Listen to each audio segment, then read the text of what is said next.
Semoga Pak Yudi diberikan kemudahan dan sukses membantu Presiden Prabowo. Tiada gading yang tidak retak, tiada manusia yang sempurna.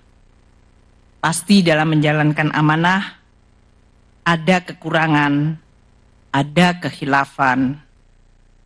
Dan untuk itu saya dengan rendah hati memohon maaf. Saya ingin mengucapkan selamat kepada pejabat baru Pak Yudi Purbaya Yudi.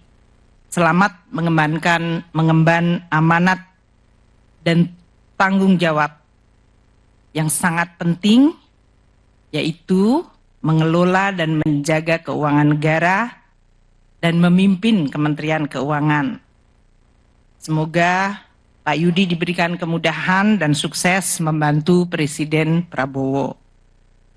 Untuk jajaran Kementerian Keuangan, saya titip untuk terus menjaga keuangan negara dan Kementerian Keuangan sebagai pilar stabilitas dan instrumen yang luar biasa penting untuk mewujudkan keadilan sosial bagi seluruh rakyat Indonesia dan kesejahteraan masyarakat Indonesia serta kemajuan bangsa. Jalankan dan lanjutkan tugas dengan amanah, profesional, kompeten, dan jaga selalu integritas. Bantu pimpinan yang baru dan terus melaksanakan tugas dengan dedikasi. Saya pamit undur diri pagi hari ini dan mohon mulai saat ini untuk kami dihormati ruang privasi kami atau ruang pribadi saya sebagai warga negara biasa. Salam sehat untuk seluruhnya dan sukses untuk semuanya yang hadir. Dan jangan pernah lelah mencintai Indonesia. Terima kasih. Saudara, itu tadi yang disampaikan oleh Menteri Keuangan periode 2024-2025 di pemerintahan Prabowo Subianto, Sri Mulyani Indrawati, yang juga menyampaikan ucapan selamat kepada Purbaya Yudi Sadewa untuk memimpin Kementerian Keuangan hingga periode 2029.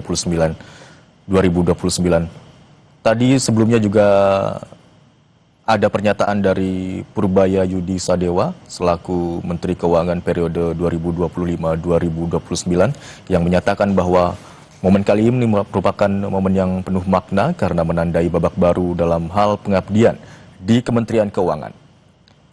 Purbaya Yudi juga menyatakan bahwa amanah ini tidak ringan karena dunia dihadapkan dengan tantangan yang makin kompleks. Sementara itu, dari dalam negeri juga ada target dari program pemerintahan Prabowo Subianto yang harus terus dikawal.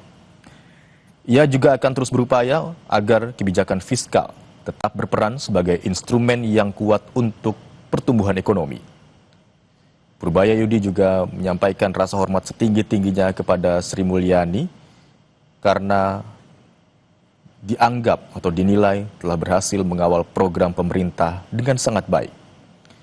Selain itu, Sri Mulyani juga dinilai telah melakukan transformasi kelembagaan yang dijalankan selama menjabat sebagai Menteri Keuangan sehingga dapat menjadi pondasi penting bagi Kementerian Keuangan. Hingga reputasi nasional dan internasional Sri Mulyani tidak diragukan lagi. Purbaya Yudi juga mengucapkan terima kasih yang besar-besarnya dan juga menyampaikan rasa hormat yang setinggi-tingginya kepada Sri Mulyani. Menteri Keuangan periode 2025-2029, Purbaya Yudi Sadewa, menyampaikan bahwa semua target akan tercapai dan akan diusahakan asalkan dengan kerja keras dan kerjasama dari seluruh jajaran Kementerian Keuangan. Purbaya menyadari bahwa saat ini Indonesia dan negara-negara di dunia tengah menghadapi tantangan yang besar, di mana selain ada resiko, juga ada peluang tentunya bagi Indonesia. Indonesia diakui tidak bisa lepas dari dampak perkembangan geopolitik dunia, di mana atas hal itu Purbaya Yudi menyatakan bahwa prinsip kehati-hatian tetap harus dijaga agar tetap dapat menopang perekonomian nasional. Purbaya Yudi Sadewa juga menegaskan bahwa setiap rupiah yang dikelola di Kementerian Keuangan adalah uang rakyat dan akan memastikan bahwa uang tersebut akan digunakan sebaik-baiknya untuk kepentingan rakyat. Sehingga setiap tindakan atau keputusan yang diambil harus berdasarkan dengan prinsip tata kelola yang baik dan transparan.